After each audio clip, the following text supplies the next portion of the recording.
All right, welcome back, and thank you for coming to the final panel of our conference. Before we get into the Legacy of Watergate panel, I meant to mention in the previous panel that Barry Sussman, the city news editor for the Washington Post, had been due to speak in the previous panel at this conference, but unfortunately died recently after some email communication with myself agreeing to speak. So I just wanted to note his death and some of the acknowledgement and recognition his reporting and his book on Watergate have received in the wake of his death. Perhaps he would feel belatedly, and suggest you read some of the articles that have covered his legacy of Watergate and his contribution to Watergate, like the Atlantic piece, Why the Watergate Three Are Remembered as a Duo. So just to acknowledge his role in the reporting of Watergate with Woodward and Bernstein, which, as you can see from the image, has been kind of erased from history slightly, and that's probably been rebalanced a little by the some of the pieces that have come out since his death. So it's a shame he couldn't be here, but yeah, I mean, I think the balance has been restored somewhat in terms of the news articles that have followed his passing. Okay, so I'm going to stop sharing there and look forward towards this panel, The Legacy of Watergate. We have two fantastic speakers, David Kaiser and Tom Cryer. So first of all, I'm going to introduce David Kaiser. So David is a historian who has published 10 books, including Postmortem, New Evidence in the Case of Sacco and Vanzetti, with co-author William Young, and The Road to Dallas, The Assassination of John F. Kennedy. He taught for 37 years at Harvard, Carnegie Mellon, the Naval War College, and Williams College, and he lives in Watertown, Massachusetts. So without further ado, with a presentation that will focus on H.R. Haldeman's role in Watergate and the cover-up, I now invite David Kaiser to join me in the main room and to present his 20-minute talk on Haldeman's role. Thank you.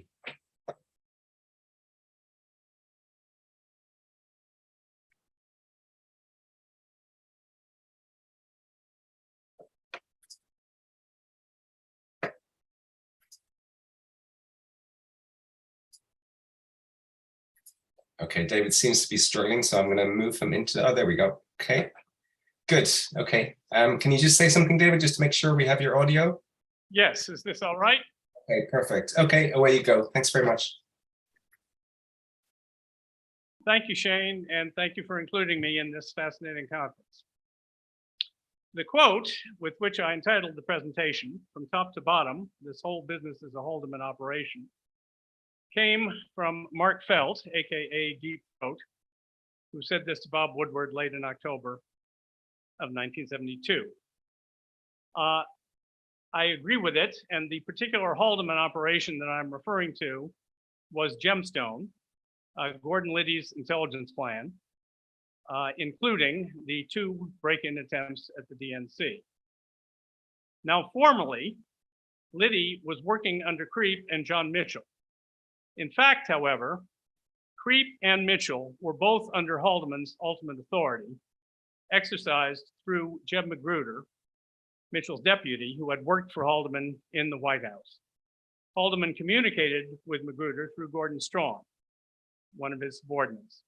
And as we'll see, Haldeman also gave direct orders to Liddy through Gordon Strachan. I can't remember who actually said this, but I do remember at the time, late in the actual Watergate episode, some investigator, either in the prosecutor's office or the Senate committee, regretted that it had taken them a long time to figure out that Creep was really just an arm of the White House. Excuse me, am I still on? Yes, I'm sorry. The Creep was just an arm in the White House, but when you do, a lot of things became clear. Now, Haldeman's management style effectively insulated him from direct responsibility for the break-in and saved him from indictment for the break-in, as well as perhaps others as well. The deceptive structure of the White House and Creep allowed for a successful cover-up of Haldeman's role even after the real story began to break in the spring of 1973, when Magruder changed his original story and began blaming John Mitchell for approving the break-in. We shall see that at times in those months, the truth threatened to emerge, but it didn't fully, I would argue, until 1980, when Gordon Liddy published Will. Let me put the break-in in a more general context with which you are all familiar to begin with. This was only one of several intelligence operations involving break-ins and buggings run by the Nixon White House. Newsmen and NSC staffers were the first targets of wiretaps in 1969. There were, of course, the plumbers and the break-in at Ellsberg's psychiatrist's office in 1971. There was the projected Brookings break-in. There was the projected Houston plan. More to the point, all the top staffers in the Nixon administration had roles in at least one or another of these operations. That is Haldeman, Ehrlichman, Chuck Colson, John Dean, and Henry Kissinger. And Nixon, I would suggest, was ultimately behind them all. I do want to make three other comments about Nixon and his men, which are important when we try to understand them based on the conversations they had with one another. First of all, among this group, no one trusted anybody else, and everybody would lie to everybody else without compunction. Second, when anything went wrong, all of them had exactly the same reflex reaction. Who can I blame this on other than myself? Thirdly, and perhaps most importantly, when you're reading their conversations or listening to them, you have to keep in mind that most of the time, when they seem to be talking about what happened, they're not really talking about what happened at all. They're talking about how they want to spin what happened now.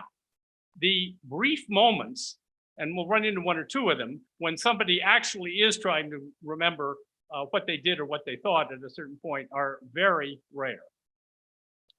So I'm going to begin, because this is really critical, with the bureaucratic origins of Gemstone, including the break-in. Jack Caulfield, formerly of the NYPD, had done security for the Nixon campaign in 1968, and he had been working for the White House counsel, first John Ehrlichman, then John Dean, since 1969, doing intelligence work.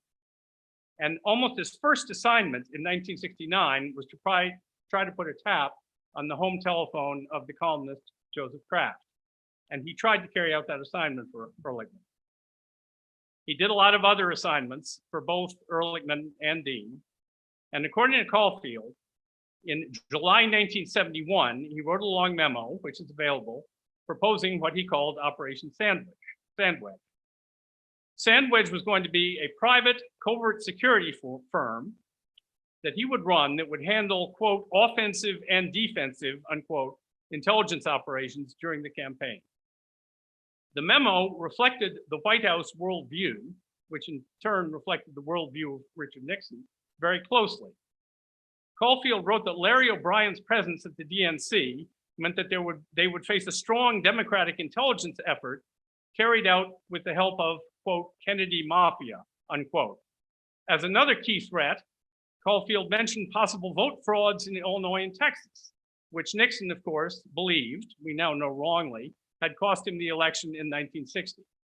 And last, but hardly least, Caulfield advocated a black bag capability, meaning surreptitious entry and wiretap. It's interesting, we heard a lot about Gordon Liddy yesterday, and it's true that when Gordon Liddy took over this operation, he carried out his duties with great zeal. It is clear, however, from this memo that the bugging of the committee and the targeting of O'Brien were not Liddy's idea. These were ideas that he inherited from Caulfield under circumstances which we'll discuss right now. Okay, Caulfield wrote that memo for John Dean. Recognizing that Haldeman was the ultimate authority, Dean first discussed it with Gordon Strawn, Haldeman's underling, and one of Haldeman's ticklers. Ticklers were key people in the Nixon White House. They made sure that assignments were carried out by writing herd on whoever had gotten the assignment. Strawn talked to Haldeman about Sandwich, and Haldeman talked to John Mitchell, who at that point was still Attorney General. Mitchell rejected having Caulfield run this operation and said that he wanted a lawyer. But it's very interesting that Mitchell apparently played no role in selecting who that lawyer was going to be. Dean was put in charge of that task, and he handled it totally within the White House. And the three main candidates were all from the White House: David Young, his own deputy Fred Fielding, and Liddy. Egil Krogh gave Liddy a particularly strong recommendation. Dean accepted it, and Haldeman approved the choice. Liddy, thus, in early 1972, went to CREEP as general counsel, but with the chief role of setting up the intelligence capability and running it. Meanwhile, Jim Magruder, who had formerly worked for Haldeman, had essentially been running CREEP in late 1972 and early 1973 before Mitchell resigned from Attorney General and took over. And Magruder was reporting to Haldeman through Gordon Strachan. Now, Liddy got right to work, and as we all know, he presented two versions of a comprehensive intelligence plan on January 27th and February 4th to meetings including John Mitchell, Jeb Magruder, and John Dean. And Liddy was shocked when Mitchell rejected much of the plan and sent it back to the drawing board. Although it's interesting that nobody, as far as I can see, says that Mitchell specifically rejected the intelligence capability parts of the plan. He was more worried about other things.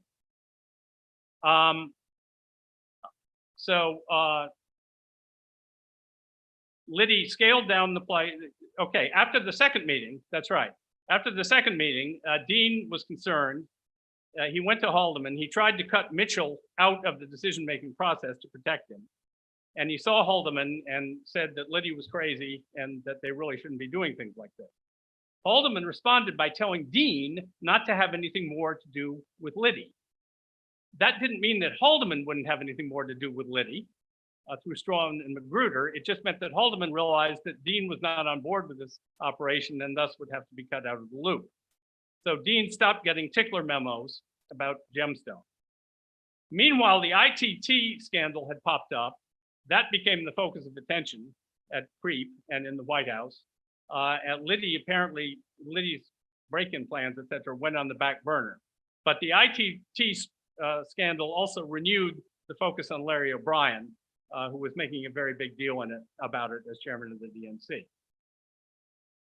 So finally, at Key Biscayne on March 30th, as you all remember, Liddy's plan was discussed again without Liddy or Dean by Magruder, now the advocate for the plan, John Mitchell, and Fred LaRue, another CREEP higher up. There are, as you may remember, three different stories about what happened at that meeting. Magruder eventually said that Mitchell had approved the plan at that meeting. Mitchell violently denied that he'd ever approved the plan. Fred LaRue split the difference and said that that Mitchell had said that it was not necessary to make a decision yet and that he had deferred a decision. I am inclined to agree with Mr. Rosen in his book that Magruder was lying and that Mitchell did not approve the plan at that meeting. I think it's clear that Mitchell did not want the plan to go forward. And we don't know exactly how the approval was arranged. But we do know that on April 4th, Gordon Strachan, who again was watching all this very closely, that was his job, wrote Haldeman a memo saying that the plan was approved with a budget of $300,000. He also told Haldeman that Mitchell was coming over that day or perhaps the next day to talk to both Haldeman and Nixon. And again, I would like to run down that conversation to see what came up.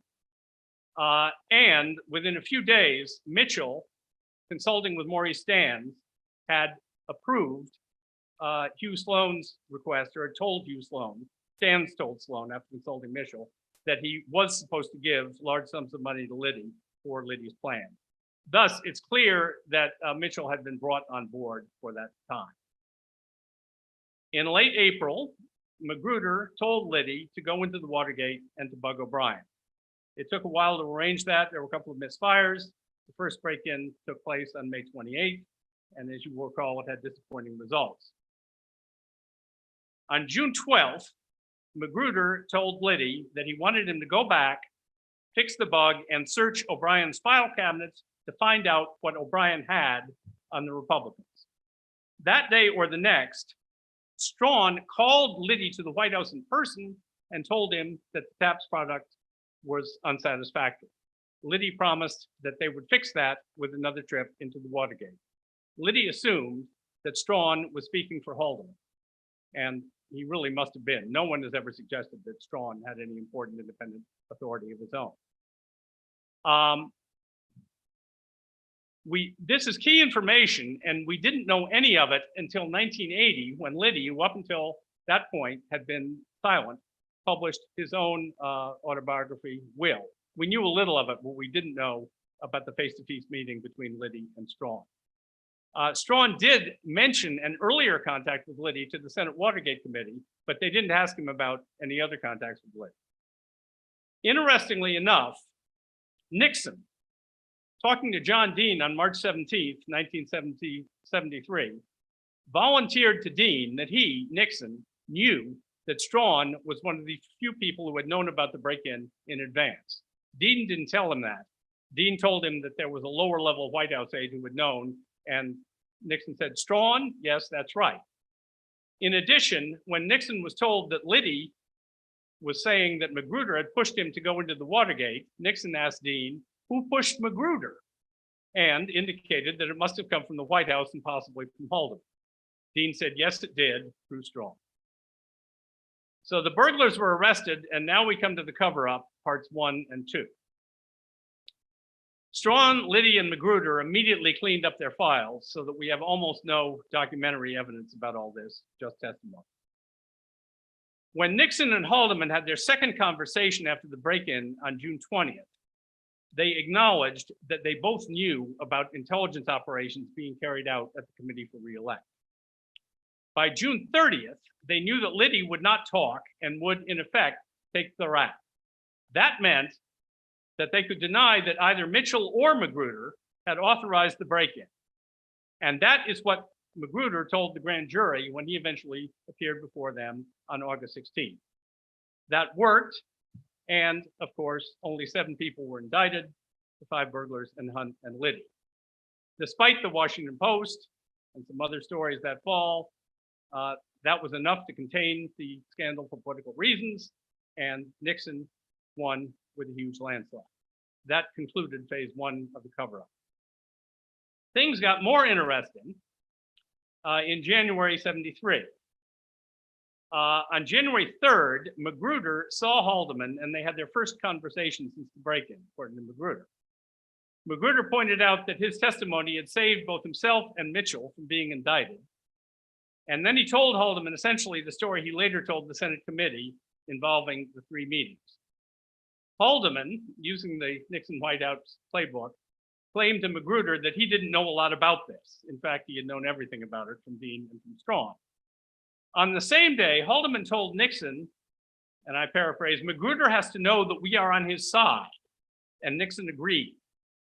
Magruder was now unemployed. He was running the inaugural for Nixon, didn't have a permanent job, and he was looking for a government job.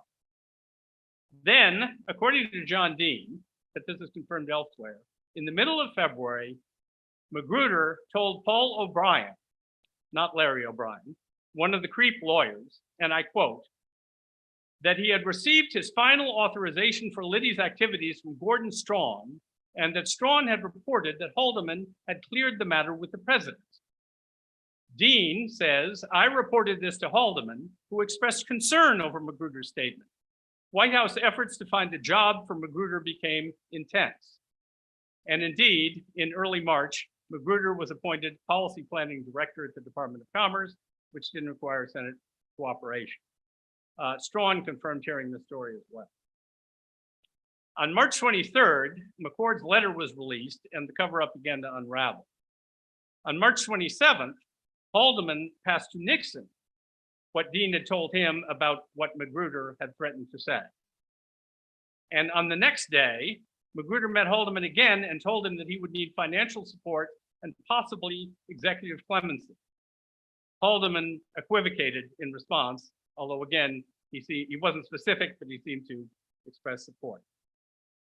As of April 11th, Magruder had decided to go to the prosecutor. Larry Higby, Haldeman's chief assistant, called him and asked him what he was going to say. Magruder said he would implicate Dean and Strawn and maybe Colson as having foreknowledge of the break-in. Then you won't implicate Bob? Asked Higby. Magruder said that he would not, and he didn't. Both then in the grand jury and before the committee, the Senate committee, he blamed Mitchell for the break-in. He did say that he passed the product of it through Strawn towards Haldeman, but Strawn was able to deny that or fudge it, which is what he did, because he had cleaned his file. We will never know what assurances Magruder might have received, perhaps through the lawyers, as to what might be done for him if he promised not to implicate Haldeman and therefore Nixon. In the end, Haldeman couldn't get Nixon to pardon Haldeman himself, much less Magruder, so things didn't work out quite as he might have hoped. The new cover-up did work insofar as no one beyond the 7 were ever indicted, much less convicted, for authorizing the Watergate break-in. In conclusion, I do want to add one more dimension. H.R. Haldeman, Nixon's chief of staff, supervised the establishment of the intelligence operation under Liddy and helped establish the mission, including targeting Larry O'Brien and the use of break-ins and buggings. Haldeman was repeatedly informed about the operation and its progress through Gordon Strawn, his tickler, and Haldeman passed requests for action to Magruder and to Liddy through Strawn. Again, no one has suggested that Strawn had any authority of his own. Haldeman's, though, was not, of course, the ultimate responsibility. Those of you who have read some of my books may know that although I've written a great deal myself, if somebody else has said something better than I ever could, I don't hesitate to quote them. And in this case, I want to quote from Stephen Ambrose's biography of Nixon. I think he did a very good job writing in the 1980s with what was then available, particularly with respect to Watergate. And my favorite passage deals with this very question of the ultimate responsibility for the break-in. Decades later, Ambrose wrote in the 1980s, a decade and a half later, people were still asking, quote, why break into the DNC? Who on earth ordered such a fool thing? Ambrose continued. That students, scholars, and the general public continue to ask these questions as if they were legitimate, as if there were some unsolved mystery here, constitutes a triumph for Nixon. He had been after Larry O'Brien ever since the 1960 campaign. By 1972, he was obsessed with O'Brien and what he might know about the Hughes-Nixon relationship. O'Brien, the most outspoken of the Democrats, was at the top of his list of enemies. Tapping telephones was standard operating procedure for Nixon. Any information picked up from the DNC, such as who was contributing money or campaign plans and the like, would be invaluable to Nixon.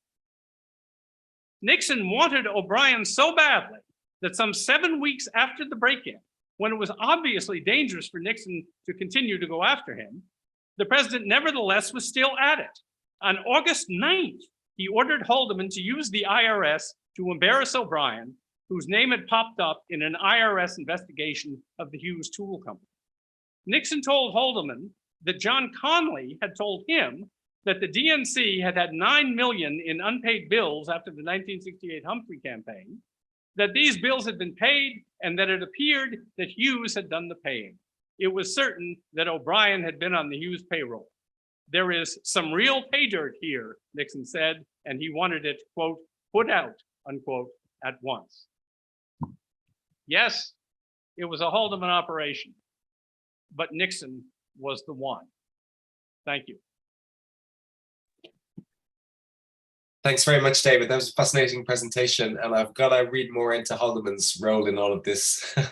It was funny because I was just reading that Gordon Strawn was recruited by Dwight Chapin, who I noticed was actually in one of the earlier panels. So we may have missed a trick there in terms of what we could have heard from there. But yeah, thanks very much for your presentation. That was fantastic. If you want to move to backstage, and I'll then invite Tom to come in. I'm trying to figure out how to move backstage. I see it. I see it. Yeah. Yes, good. Got it. Perfect. And Tom has now joined us. Tom, if you just want to unmute and start your video. So this is Tom Cryer. So he's an Arts and Humanities Council funded PhD student of US history at University College London's Institute of the Americas. His doctoral project investigates memory, race, and nationhood through the lens of the life, scholarship, and advocacy of the leading African-American historian, John Hope Franklin.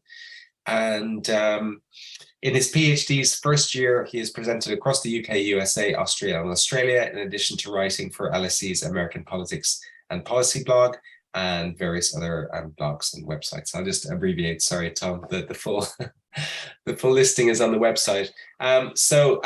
Tom's title of the presentation tonight is Gerald Ford, Watergate, and the De-Nixonization of the Presidency during 1976's American Revolutionary Bicentennial. And over to you, Tom.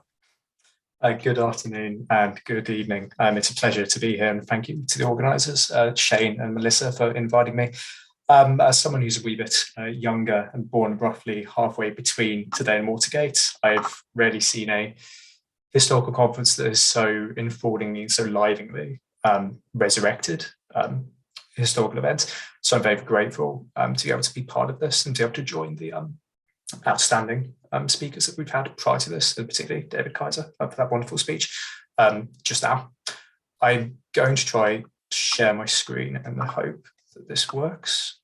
If not, I think that should just about work. I have visual content to show. Okay, so thank you.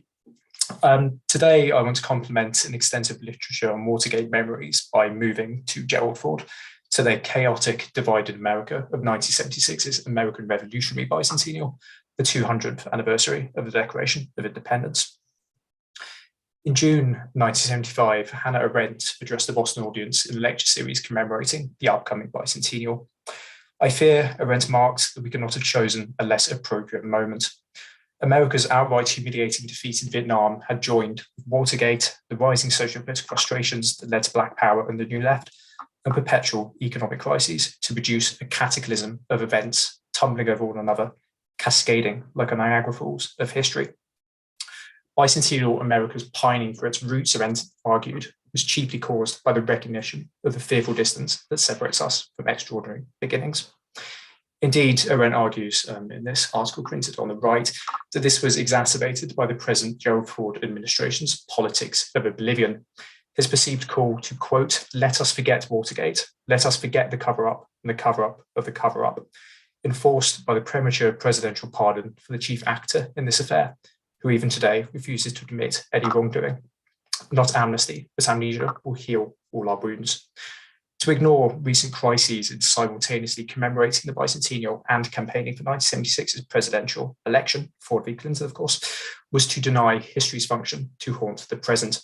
In concluding, Arendt consequently warned Americans, quote, let us try not to escape into some utopia's images, theories, or sheer follies. It was the greatness of this republic to give due account for the sake of freedom to the best of men and to the worst.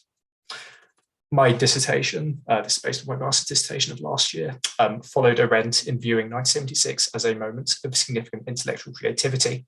Today, I want to really focus on how the Ford administration utilised the bicentennial, the events of 1976, to quarantine Watergate to the past, relegating it as a blip in the sequential understanding of American history as one unnervingly positive, continuing revolution. Borrowing from Michael Scudden's impressive and seminal Watergate American memory, this made Watergate a Nixon crisis rather than a system crisis, reflecting faults in America's constitutional apparatus or structures. Campaigning and celebrating in a year of pronounced anti-Washington backlash, Ford sought a reformed, repentant, De-Nixonian presidential style and used the bicentennial to illustrate this. A post-crisis presidency explicitly concerned with mediating change in a pragmatic and reconciliatory manner, thus argued that America's institutions were sufficiently flexible to work beyond Watergate, arguing at heart the one revolution had proved enough. Michael Scudden's Watergate in American Memory claimed that I am not interested in the discourse for its own sake, as if there were nothing but discourse, but for the sake of its role in social action, present and future. Following this logic, today I examined President Gerald Ford's bicentennial role. This remedies and addresses a widespread tendency to render Ford's a footnote to Nixon's bicentennial, and in so doing, indeed follows increasingly positive recent reinterpretations of his accidental presidency, as it was famously known. Scholars working until the early 1990s predominantly treated Ford's presidency as an epilogue to Nixon's, a story that often pivoted around the disastrous impact of pardoning Nixon on September 8th, 1974.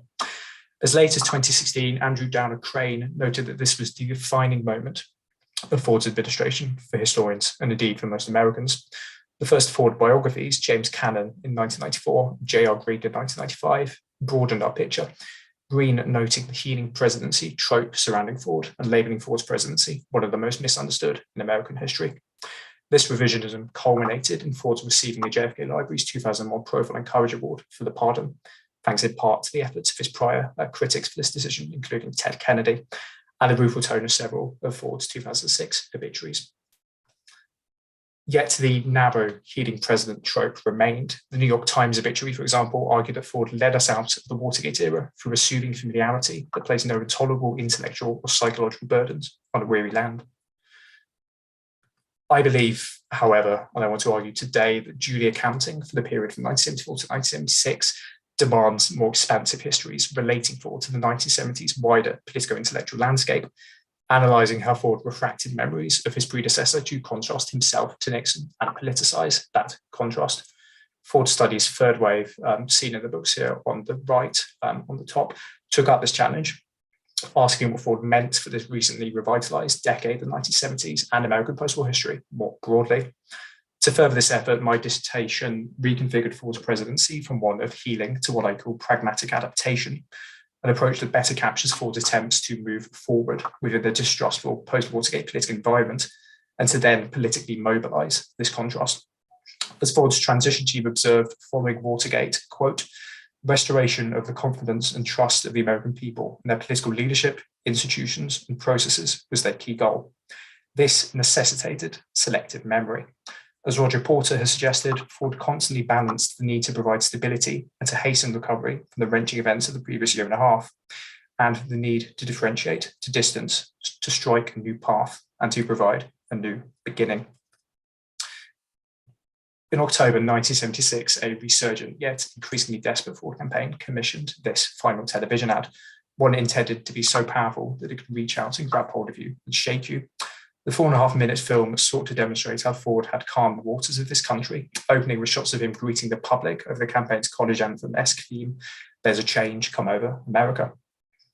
2 minutes in, however, the film cut to Ford's first campaign speech, soon interrupted with a loud bang. It sounded like a gunshot. And evidently flustered Ford, the target of 2 assassination attempts that year, wiped his head and continued. The narrator cheerfully intoned, however, that, quote, neither the cherry bombs of a misguided prankster nor all the memories of recent years can keep the people and their president apart. After a decade of tension, they concluded, the people and their president are back together again. Upon viewing this ad, Ford staffers went crazy. Ford's campaign manager deemed it nutty and absolutely screwy. Focus groups declared it too emotional, just frightening. Viewers couldn't escape those memories coming back, indeed expressing anger that the campaign forced them to think about things they preferred not to think about. These comments, I want to argue, highlight the importance of memory and remembering during this 1976 election, one defined by both existential debates concerning the role of the executive and a broader hunger to escape crisis and hysteria. Noting the absence of debates concerning Vietnam and indeed Watergate, the commentator John Snarr observed that the most striking aspect of the present political scene was the absence of the recent past from it, pointing to a tacit agreement among the presidential contenders and between them and the public that the record of recent events has no bearing on the present condition and future prospects. I want to argue today that the Bicentennial was a fantastic device for doing precisely this, escaping Nixonian shadows. For a presidency trying to distinguish itself by contrast to Nixon, despite the pardoning controversy, it promoted a post-Watergate de-Nixonized presidency amidst an election of anti-Washington backlash. As argued by the chief Bicentennial planner, John Warner, here on the left, who many of you may know as Nixon's Navy Secretary, the Bicentennial will be therapeutic to the country if it reminds the Americans of Watergate. By focusing on that period when the government was formed, they will see just how stable and solid it is, and just how strong it can be in the face of these adversaries. Interest in the Bicentennial, Warner in fact argues here, had been motivated by Watergate itself, which resulted, he suggested, in more people going back and reading the founding documents. Briefly, there's no denying anti-Washington sentiment in this era by 1976. In Theodore White's classic and famous assessment, Nixon's true crime was destroying the myth that binds America together famously, that somewhere in America, there was one man who stands for law, that being the president. Trust in government, for example, dropped from 76% to 36% from 1964 to 1975, while 68% declared that the government constantly lied, leading pollsters to rue the greatest crisis of confidence since 1933. Dick Cheney later recalled that nothing could be as perilous as the collapse of executive authority. That fact defined the period. Even in the public interest bicentennial issue, Samuel Huntington here judged, following two isolated and beleaguered presidents, what he calls them, no development of the 1960s and 1970s has greater import for the future of American politics than the decline in the authority, status, influence, and effectiveness of the presidency. Ford's basic quandary then was restoring a pre-Watergate baseline of constitutionalism, democratic legitimacy, despite widespread uncertainty concerning the symbolic power retained by the executive and those in his role.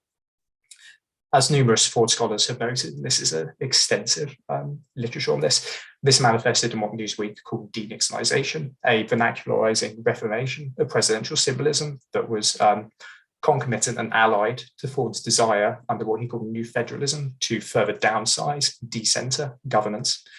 As the Washington Post noted, every instinct in his bones and in his Midwestern background rejected Nixon's model.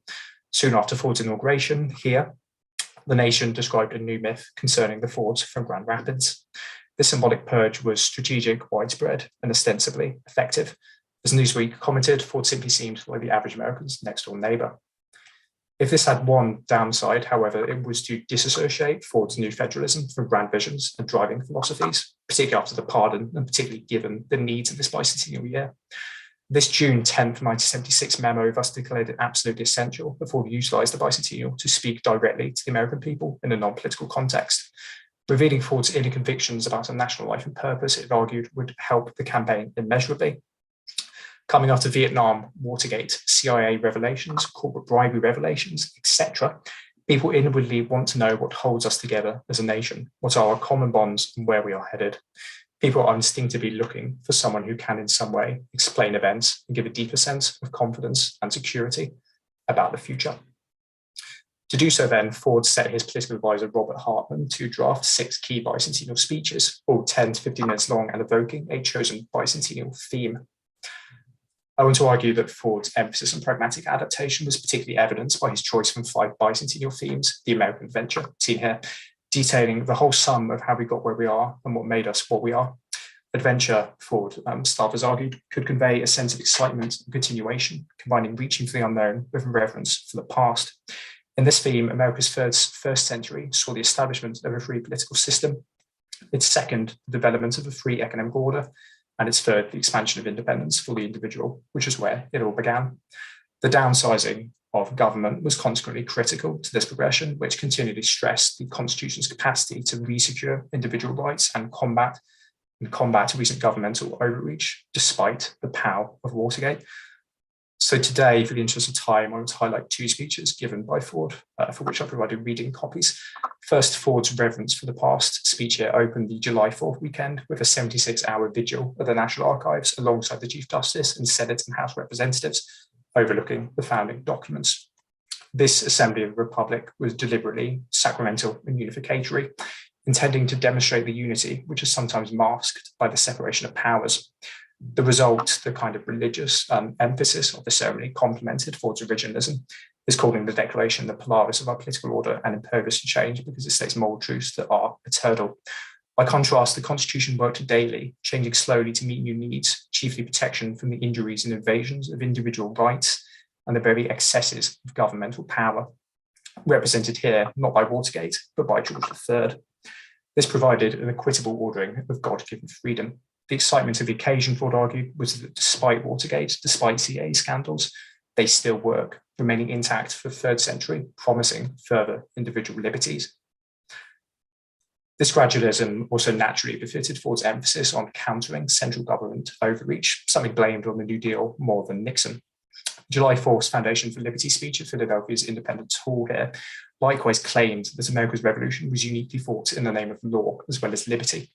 The declaration aimed to secure the rights of individuals against even government itself, yet was not a protest against government, but against the excesses of government, Ford argued.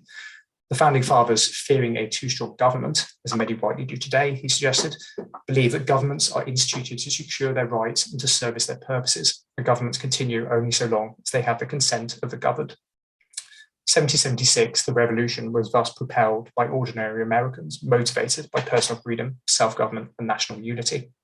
This union of corrected wrongs and expanded rights, as he calls it, was a product of persistence despite many, many hardships and many, many setbacks. This American adventure, revolution itself, remained a continuing process. I want to argue then that examining these speeches quite briefly here consequently situates restoring trust in America's institutions as Ford's central imperative from the transition to the inaugural, the pardon, and the bicentennial. The politics of memory worked to both move around Nixonian crises and to offer a return to a perceived homeostasis by recovering ostensibly timeless principles from America's founding documents. The American adventure progression, much like Ford's presidency, really marries this reaching for the unknown in the future with a reverence for a pre-New Deal past of the 1920s and 1930s. America's bicentennial thus suggests that history retained a marked compensatory cohesion during this age of intellectual fracture. In the CBS journalist Eric Severide's extended metaphor, which many of you may know, it offered a keel to many people, so they're trying to get a hook into it, put it alongside, and fix it into place. This keel, Severide argued, was ornamental. Yet if people think it works, that may be better than nothing. Ultimately, then, by continuing to articulate American nationhood via the ever more distant revolution, Ford's bicentennial sought a cleansing return to essential principles. Ford, a gradualist to the last, championed evolution over revolution, absolution over retribution. So what I want to argue today, I hope I've shown this in concluding, is that throughout his presidential campaign, Ford utilized the bicentennial and 1976 to project a repentant De-Nixonian presidential style befitting his ultimately middle-of-the-road pragmatic and conciliatory ethos and his ultimate desire to decentralize American governance.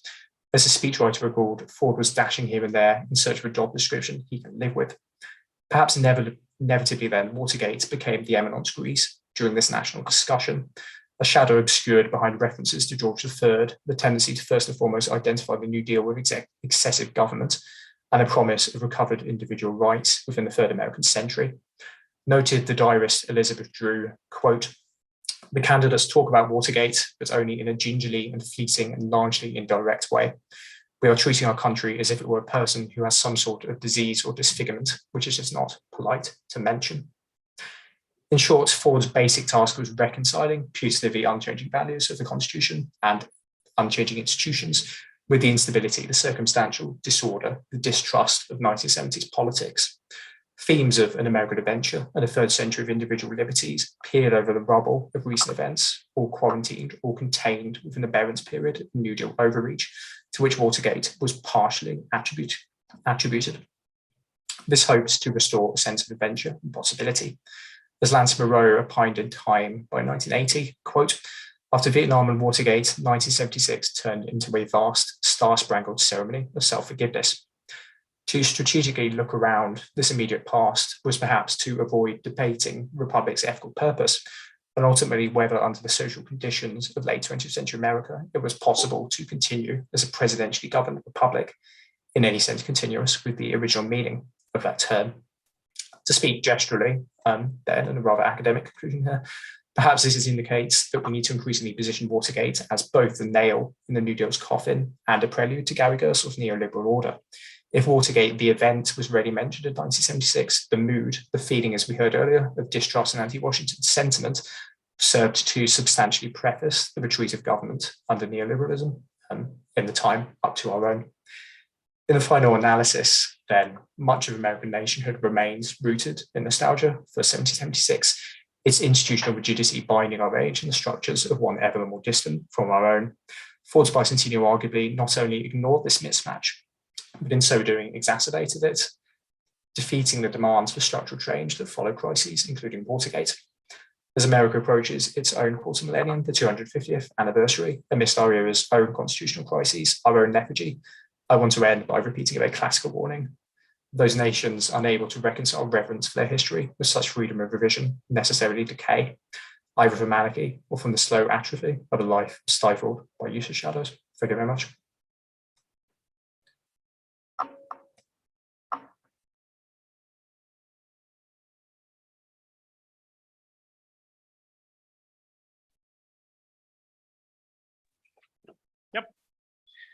Thank you very much, Tom. That was really impressive presentation, and I think a fitting end to the conference, just looking at Ford and how he dealt with the aftermath of Watergate. And I'm sure possibly David will have his own questions for you, or reflections based on your presentation. So definitely encourage questions between yourselves, but also from the audience. So I think one question I had at the end of your presentation, Tom, was what happened to Nixon thereafter? I mean, he obviously ran for election in '76. And why do you think some of this didn't quite stick in terms of him not being elected, legitimately? Shane, you said Nixon, obviously. Oh, sorry, I meant Ford. Well, it's the slip that comes at the end of the conference where Nixon upset. Sorry, just to clarify. Yeah, why do you think that didn't quite stick for him politically in terms of his '76 election? Well, I think, as many people have said, he faces an almost impossible situation when coming into office in terms of foreign policy, in terms of the situation in Vietnam, in terms of the situation left by the Yom Kippur War in late 1973, in terms of unemployment and inflation, both of which are running at post-World War II highs at that point. He has a huge amount to deal with. Despite that, I think it's worth recognizing just how thin it gets by the end of 1976. Ford loses that election by 3 states. He's losing by about 80% in January, I think, and by the end, it's incredibly close. And that's, of course, despite our normal narrative of it being Ford in the debates, talking about the Soviet domination of Eastern Europe. The campaign is doomed after that, for example. That's a narrative we often get coming through. So it's important to realize the opportunity there.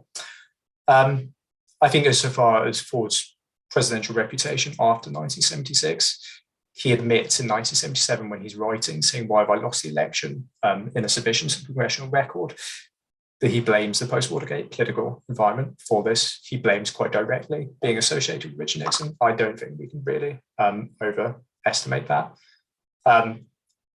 There's a lot in the public perception of Ford, as we know, from Chevy Chase and the press reception of him at the point, which serves to ridicule him, and also to argue to take away the creative edges of Ford, whether that be, for example, his actual religion in comparison to Jimmy Carter in '76.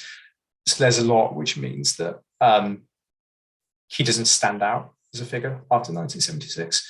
And of course, by the time of Ronald Reagan, the Republican Party is seeking more vehement and more figures possessing more showmanship, which is why Reagan nearly carries the day in '76 as well. Yeah, it's a great answer. David. Yeah, I'd like to address Tom a little. As it happens, I've been writing a relatively concise political history of the US based on presidential addresses. And as luck would have it, the book is now complete through Jimmy Carter. I think what you said about what Ford was trying to do is very apt. And I also give Ford a tremendous amount of credit for his speech at the end of the Vietnam War about the war that is finished, which was really a courageous act. It's very clear that he did it in New Orleans so that Henry Kissinger couldn't try to stop him from saying it. And it was one of the finest things he did. But I think for that whole decade, all 3 presidents were struggling with the economic situation, and particularly, to strike a contemporary note, with the problem of inflation. And they were all saying the same things, all trying the same things, and nothing was working. And they all got clobbered to some extent about that, although it didn't hurt Nixon in 1972. But both Ford and Carter got clobbered about that. And it's very interesting because one of the things that Nixon, Ford, and Carter all say was, well, of course, we could try to deal with inflation by having a severe recession, but of course, we're not going to do that. Well, Ronald Reagan and Paul Volcker did do that. And although it did have terrible short-term consequences, Reagan, for the first time, for better or for worse, got the American people feeling that we were back on track. So I think they were all struggling with a series of things that they couldn't handle, that nobody could. And I want to follow up with something that I don't think we've touched on so far in the conference, which is, of course, Ford's pardon of Nixon, and what our views on that. I mean, I think it's seen retrospectively as perhaps the right thing to do to heal the wounds and move on and stop litigation and trials for several years after that. What are our views on that from Tom and David? I think he made a big mistake. I think what he should have done was that he should have told the prosecutors and perhaps gotten the word to Nixon, okay, he's not going to do time. All right, I'm not going to let him do time. But you can proceed. And that would have given Nixon the encouragement to admit something, which would have been a much healthier outcome. If I may, I mean, I was already, you know, in my mid-20s when all this was happening.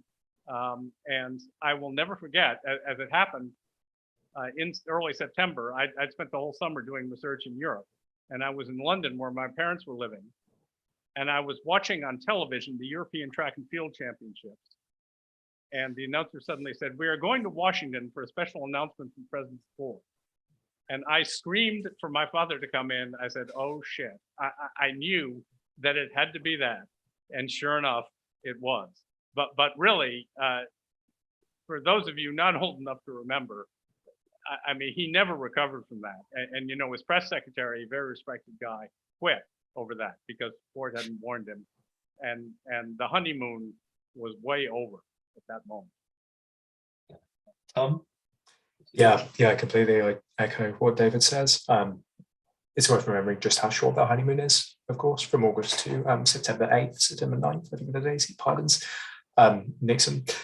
There's a lot in Ford's autobiography, A Time to Heal, as he calls it, quite directly, that seeks to argue that that decision was not made until September. There are many people who argue contrast to that the decision may be made in a plea, in a calculation made over the handover in cooperation with Nixon. I think the general sentiment has been, as with Ford's presidency, overall within the last 20 years, to be more positive about it. Nevertheless, in my view, as somebody who didn't live through this, there were certain decisions and certain considerations which were not made, regardless of what decision would ultimately be, which hurt him. I think the decision not to consult the public or to find any kind of mass way of teasing out how this would be reacted to in political circles was probably a mistake in retrospect. In addition to, there's a lot of people who argue that Ford should have waited to do the pardon until after the midterms of 1974. That's an argument made very prominently by Yannick Mieszkowski and the most positive biographers of Ford. So I don't think it will ever stop being a controversial decision. But equally, it shouldn't bar us looking at what comes in the Ford presidency after that, no matter how short or how uninspiring some people may consider that to be. Yeah, it's really, really interesting. Let's switch to David's presentation and dig a little bit more into Haldeman. I mean, I was interested that the job Magruder was seeking seemed to be the carrot that ultimately forced him to kind of change his tune and not drop Haldeman in it, in terms of implicating him in this at a very key stage in the proceedings. So I wonder if you can kind of talk a bit more about that and how he got away with it, basically, if he did have a central role in all of this. And obviously, I noticed that Strawn is still alive, so there's potential to still, you know, get the truth out of him if that's the case. I thought about that.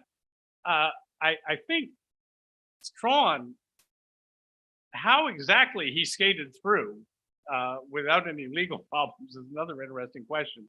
And I don't know the answer that he did. And Strawn was the youngest of all these guys. I don't think he was even 30. He's just a little older than I am. But I doubt very much that he would talk. Well, the key was that they had to find him a job that he would like, but that didn't need Senate confirmation. And they talked about that specifically. Yeah. And that one filled the bill. That they were counting on keeping him on the reservation. And they did to the extent, well, the idea that if everything goes wrong, they're going to blame Mitchell comes up a lot way before this. And in fact, there's this conversation Ehrlichman recorded with Colson when it's clear that Dean is off the reservation. And Ehrlichman warns Colson about this, and Colson's reply is, son of a bitch, that's John Mitchell again. You know, because Dean was originally the protege of Mitchell. So again, that is so typical of the way these guys saw each other. Now whether Magruder got any promises, I don't know. And again, if the lawyers might have been a conduit because, of course, they're protected by attorney-client, and plenty of people had gotten promises, but no one will ever know. And Magruder is now dead, and he was not going to change the story again. After changing it so many times, That's you know, right. in the early days, for obviously, you know, some quite carefully calculated reasons. So I guess your take on it is that Mitchell didn't give the initial approval, but then he was brought on board by Haldeman and Strawn subsequently. Is what you're Or arguing. by Haldeman and Magruder or whatever. Yeah, but there were, if you were believe LaRue and Mitchell about that meeting, then it must have been something like that. Yeah. Yeah. Okay, great. Right. Okay, I'm going to go to our questions from the audience. Let me take these. I'll take them in order. In the spirit of optimism, what is a reform that happened as a result of Watergate that has lasted the longest? So this is Philip Gilfus's question. I'll take one sentence there. I started thinking about that, and frankly, I can't think of any post-Watergate reform that has lasted at all. Maybe somebody else can. Well, let's scratch optimism then. Tom, a new generation of thinkers, perhaps you've more optimistic take on this, not having lived through it. I can't point to any. No, just like David, I think there's a huge amount of improvisations there, such that a lot of the response, looking at someone who works mainly in the late 1970s, comes to appear as accumulation of decisions as opposed to a singular reform. Certainly, you could argue that there's a disillusionment with the hard Cold War mindset, which some people may argue would have created a more realistic foreign policy, more attuned to nuances in terms of communism, anti-communism. But again, to directly tie that to Watergate, there were just so many shifting factors that are acting together at this point. It's difficult to really attribute any systematic change in the outlook of Americans to the world to one instant, just like that. And obviously the echoes in some recent developments kind of reinforce that the underlying issues are still there, obviously. Okay, I'm going to skip Leslie Ragdale's question until I'm joined by Melissa, because that's a general question for the host about the conference. I'm just going to move on to Andrew Krieg, who asks, does anyone believe Roger Stone's claim in Nixon's Secrets that Alexander Haig told a Florida friend who is named in the account that he negotiated a pardon on behalf of Nixon and under a threat from Nixon? Is it enough simply to dismiss Stone as unreliable, or might there be something there? So this goes to, I guess, the calculated nature of the pardon, and something that was perhaps agreed covertly before the resignation. There was some evidence that came out in journalistic accounts at the time and not too much later that Haig had a couple of conversations with Ford before Nixon resigned, and Haig was throwing out various possibilities. And one was that Nixon would pardon everybody, including himself. And that could be interpreted as a threat that this terrible thing is going to happen unless you provide some assurances. Actually, if I may, I'm going to be very, very frank here.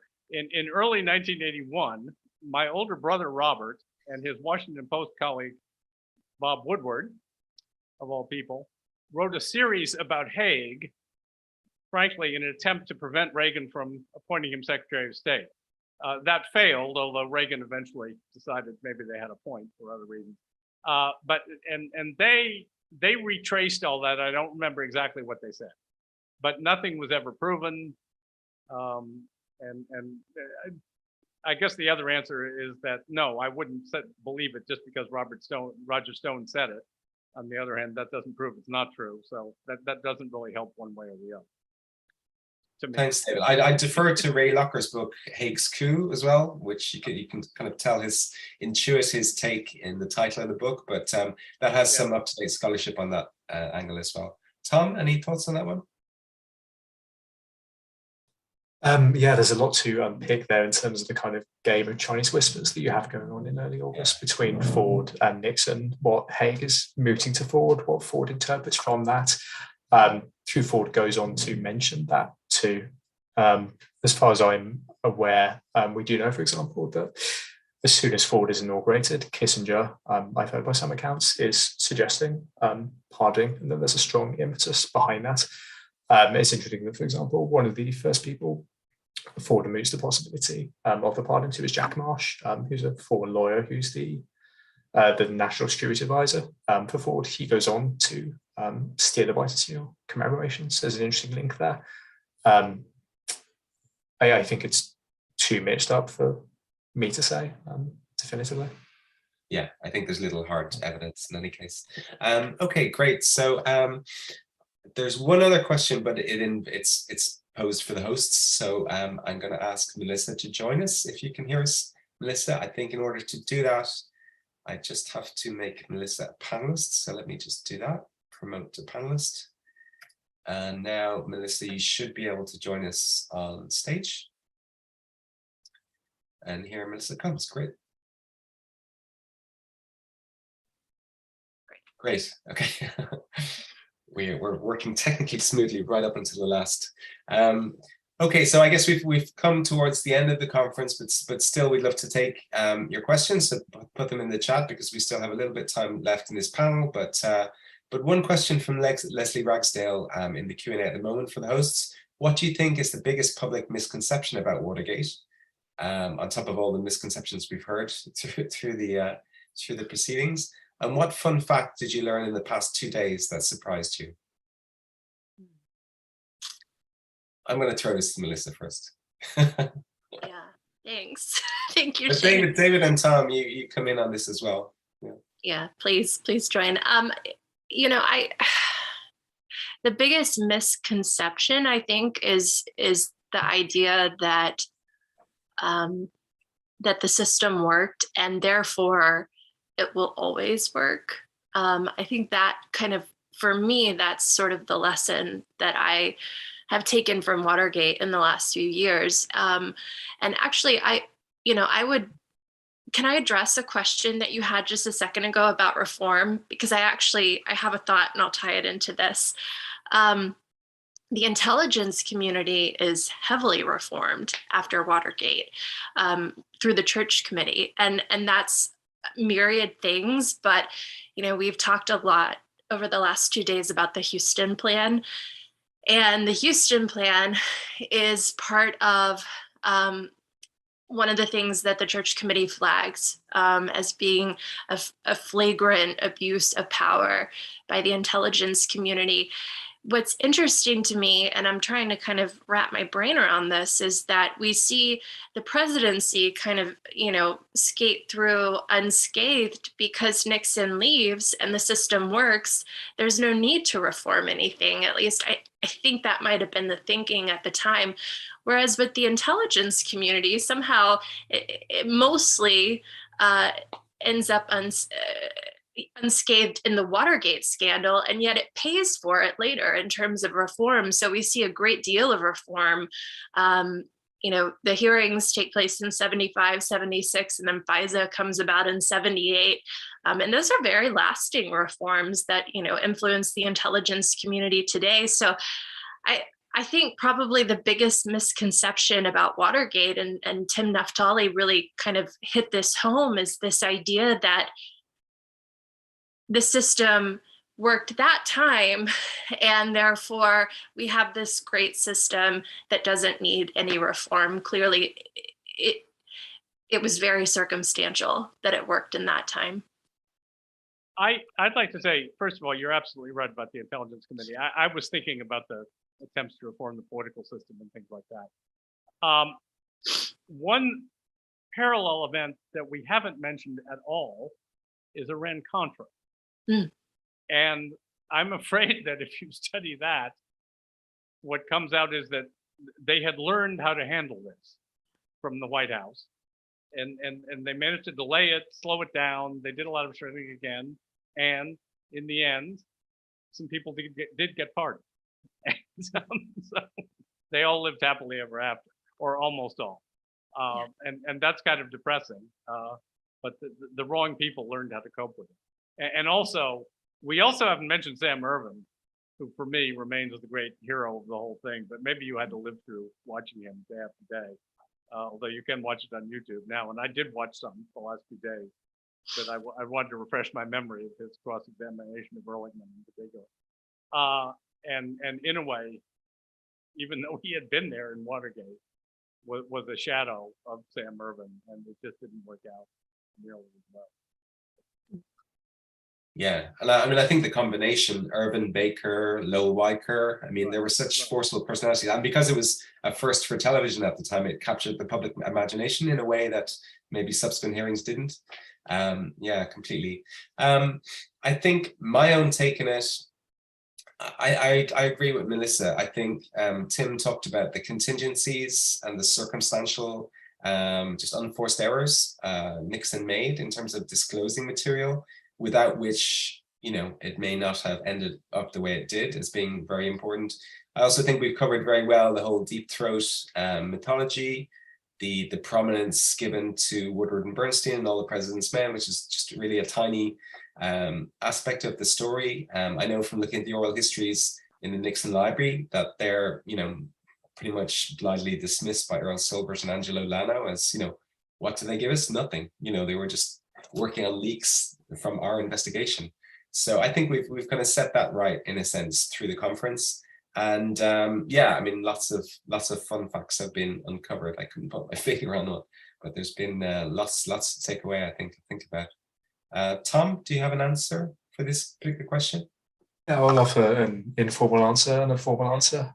Informal answer, Richard Nixon's lunchtime choices intrigue me. Formal answer, I think this is something I kind of had to be deadly serious of. Is that never at this moment is there such a doubt in the democratic transition of the presidency that we're encountering today? And that really, really worries me, that comparison. Yeah. I really enjoyed listening to the lawyers, listening to the whistleblower, listening to the FBI agent. May I say, by the way, I read thousands of pages of FBI files writing the road to Dallas. And I began that project with the standard liberal democratic prejudice against the FBI. But as a historian, within a week, I had totally fallen in love with the FBI. Because when they want to know something about something, what they don't find out isn't worth knowing. And it's all laid out very clearly in sequence. I mean, it's a historian's dream. Whereas the CIA documents are just the opposite, because half the time they're written not to inform, but to conceal. Yeah, so I think through Melissa's work in her previous panel at the Citadel and her book, and also hopefully our panels in this conference, hopefully we've kind of reframed, you know, the key investigation of Watergate really by the FBI in liaison with Earl Silbert and his fellow prosecutors, you know, hopefully. And I'm glad that Earl Silbert and maybe Leslie are still with us in the panel this evening. I also want to shout out to Jean Cannon, who I mentioned earlier. So the Ehrlichman papers will be officially opening next week. We shared that link with you earlier. So please do go potentially research that and visit the Hoover Institution in California. And I'd also like to flag that I've put in the chat a link to the YouTube playlist where you can view recordings of all of our sessions if you missed any. And also my new film, The Watergate Caper, one of several that I'll be making, as I'm still very much immersed in Watergate. So you can find all that in the YouTube playlist. And when we get a moment, we'll also be putting the recordings on the website as a kind of a legacy, a true legacy of Watergate and our conference on the 50th anniversary. So I think with that from me, thanks all for attending the conference, and to our fantastic speakers, and to Kingston School of Art and the Citadel for sponsoring the conference. I'd like to hand over to Melissa for any final remarks. Thank you for organizing, Melissa. It's just been wonderful to work remotely and never having met in person to put all this together. It's just been fantastic. I have loved working with you, and I have to give you credit because this conference it was Shane's idea. It was his dream. He also had the foresight to buy the website Watergate at 50 like years ago, which I thought was really, really brilliant on his part. But thank you for bringing us together. This happened because of you, and I think everyone learned a lot from the last 2 days. So thank you, Shane. Oh, you're welcome. No, it's been fantastic to work with you as well, Melissa. And I think we've curated a really amazing array of speakers that I think I've covered most angles of Watergate. So I think we've uncovered most stones. So yeah, I think there's not much unless, okay, thank you from Pamela. Thank you very much. So yeah, I mean, I think in terms of the lasting legacy of the conference, it'll be on the conference website eventually. It's on the YouTube playlist now. Please share with friends and colleagues. We'd love to disseminate some of this new thinking on Watergate in advance of the anniversary next week. And thank you all for being here. It's been an absolute pleasure. I don't know how I'm overloaded and overstimulated, I think, after all this discussion. So hopefully it'll lead to more groundbreaking research from all of our speakers and perhaps our audience as well. So thank you very much. It's been a pleasure being with you all, and I hope you have a great weekend. Thanks very much. Thank you, Shane, very much. Thanks.